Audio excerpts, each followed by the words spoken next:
Hello friends, welcome back to my YouTube channel. तो आज की इस वीडियो में आपके साथ शेयर करूंगी आंवला एकादशी की व्रत कथा, जिसे आंवल की एकादशी भी कहा जाता है। आंवल की एकादशी फागुन मास की शुक्ल पक्ष की एकादशी को मनाई जाती है। आंवले के वृक्ष में भगवान विष्णु का निवास होता है, इसलिए इस दिन आंवले के वृक्ष के नीचे बैठकर भगवान विष्णु की पूजा की जाती है। इसी के साथ आंवला एकादशी व्रत में कथा पढ़ी और सुनी जाती है। तो चलिए इस तरह से हाथों में फूल ले लेंगे और हम आंवला एकादशी व्रत की कथा सुनेंगे। मानधाता जी बोले, हे विशिष्ट जी, यदि आप मुझ पर प्रसन्न हैं तो आंवला व्रत की कथा कहो जिससे मेरा कल्याण हो। विशिष्ट जी बोले, हे राजन, सब व्रतों में उत्तम और अंत में मोक्ष देने वाली आंवला एकादशी का वर्णन करता हूँ। यह फागुन माह के शुक्ल पक्ष में होती है। इस व्रत का पूर्ण 1000 गोदान के फल के बराबर होता है। मैं आपसे एक पौराणिक कथा कहता हूँ। एक वैदिक नामक नगर में ब्राह्मण, वैश्य, क्षत्रिय, शूद्र चारों वर्ण आनंद पूर्वक रहते थे। उस नगर में चैत्ररथ नामक चंद्रवंशी राजा था। वह बहुत विद्वान तथा धार्मिक था। वहां के निवासी वृद्ध से लेकर बालक तक प्रत्येक एकादशी का व्रत करते थे। एक समय फागुन मास में शुक्ल पक्ष में आमला नामक एकादशी आई। उस दिन राजा से प्रजा तक और वृद्ध से बालक तक सबने हर्ष सहित उस एकादशी का व्रत किया। राजा अपनी प्रजा के साथ मंदिर में जाकर पूर्ण कुंभ स्थापित करके तथा धूप दीप नैवेद्य पंचरत्न छत्र आदि से धात्री आंवले का पूजन करने लगे। वे सब धात्री की इस प्रकार स्तुति करने लगे, हे धात्री, तुम ब्रह्म स्वरूप हो, तुम ब्रह्मा जी द्वारा उत्पन्न हो और सारे पापों को नष्ट करने वाली हो। तुमको नमस्कार है।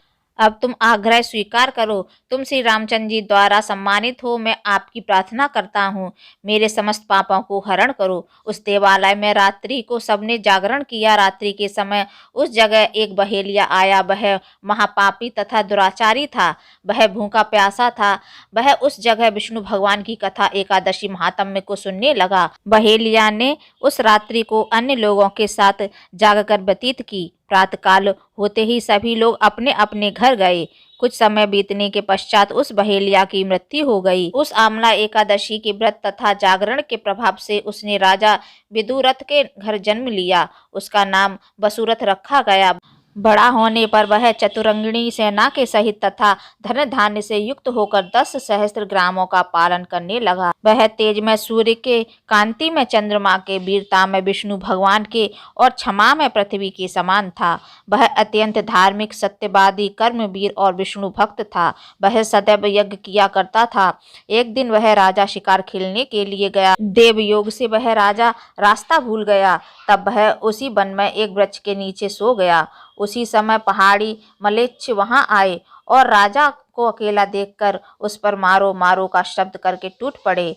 वे मलेच्छ कहने लगे कि इस दुष्ट राजा ने हमारे संबंधियों को मारा है तथा देश से निकाल दिया है, इसे अवश्य मारना चाहिए। ऐसा कहकर वे मलेच्छ राजा पर अस्त्र शस्त्र का प्रहार करने लगे।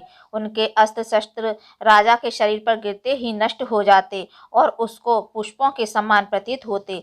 उन मलेच्छों के अस्त्र शस्त्र उन पर उल्टा प्रहार करने लगे, जिससे वे मूर्छित हो गए। उस समय राजा के शरीर से एक दिव्य स्त्री प्रकट हुई, जो अत्यंत सुंदर वस्त्रों एवं आभूषणों से अलंकृत थी। उसकी भ्रुकुटी टेढ़ी थी, आंखों से लाल लाल अग्नि निकल रही थी। वह मल्लोच्छों को मारने दौड़ी और समस्त मल्लोच्छों को काल के गाल में पहुंचा दिया।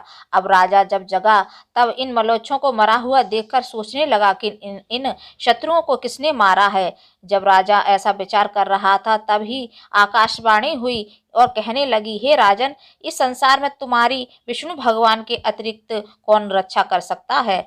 इस आकाशवाणी को सुनकर राजा अपने नगर को वापस आ गया और सुखपूर्वक राज करने लगा। महर्षि वशिष्ठ जी बोले, हे राजन, सब आमल की एकादशी के व्रत का प्रभाव था। जो मनुष्य इस आमला की एकादशी का व्रत करते हैं वे सब प्रत्येक कार्य में सफल होते हैं और अंत में विष्णु लोक को जाते हैं। इसी के साथ ही आंवला एकादशी व्रत कथा संपूर्ण होती है। बोलिए श्री हरि विष्णु भगवान की जय। और जो व्रत कथा पढ़ते समय हमने हाथों में फूल लिए थे, वो फूल हम भगवान के चरणों में समर्पित कर देंगे।